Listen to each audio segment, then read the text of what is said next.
You're born on Komodo Island, tucked away in a hole that feels more like a sauna with no exit.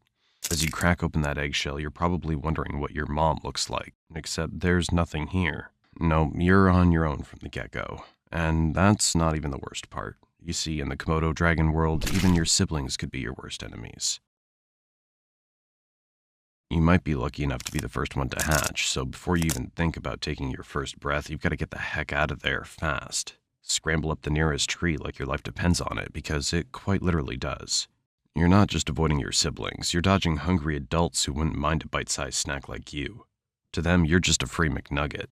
So there you are, clinging to a tree branch, getting your first real look at the world. For now, just focus on surviving your first few days, because the real adventure's just beginning. For the next few months, you're on a strict no-ground diet, because down there it's a jungle in the most literal sense, where every step could be your last. Imagine living on the 50th floor of a skyscraper because the streets are filled with zombies. Yeah, it's kind of like that, only instead of zombies, it's your very own kin patrolling the ground, all ready to take a bite out of anything that moves. You're not completely defenseless, though. You've got instincts, quick reflexes, and a strong survival instinct that kicks in from day one. Plus, you've inherited a handy little trick, the art of camouflage. With your molted brown and green scales, you blend right into the leaves and bark, making it that much harder for anything hungry to spot you. Think of it as your very own invisibility cloak, but instead of dodging wizards and Hogwarts, you're avoiding becoming someone's lunch. At this stage, your life is all about survival 101. Find food, stay hidden, and whatever you do, don't fall out of the tree. Your diet's about as varied as a college student's during finals week, whatever you can scavenge or catch, from insects and small lizards to the occasional bird that's too slow for its own good. Every meal's a victory, and every day you avoid becoming a meal is an even bigger win. But don't get too comfortable in that tree, because soon you're going to have to face the real world down below. And trust me, that's when things really start to get interesting.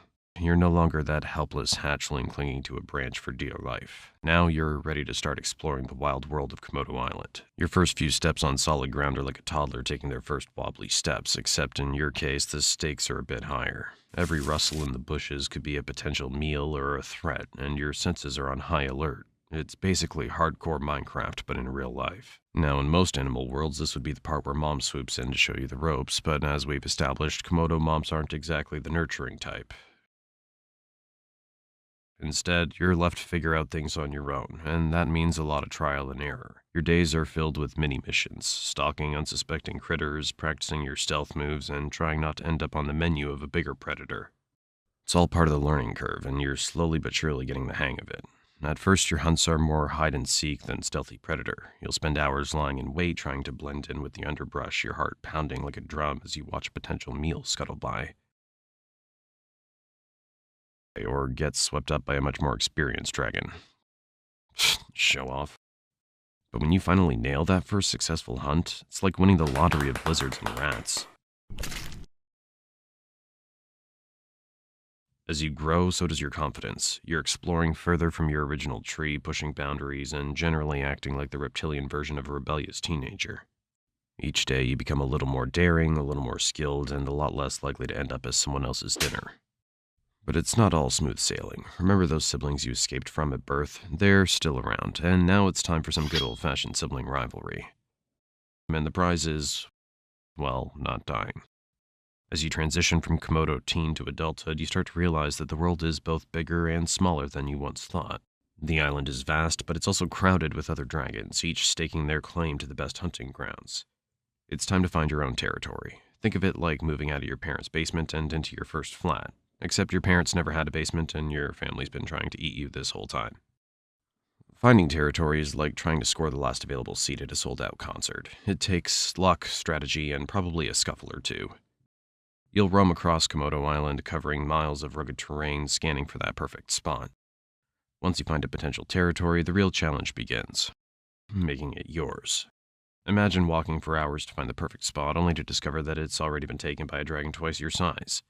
Now you've got a choice. Try to negotiate, which, let's be honest, is going to end in a fight, or keep moving and hope for a less crowded patch of land.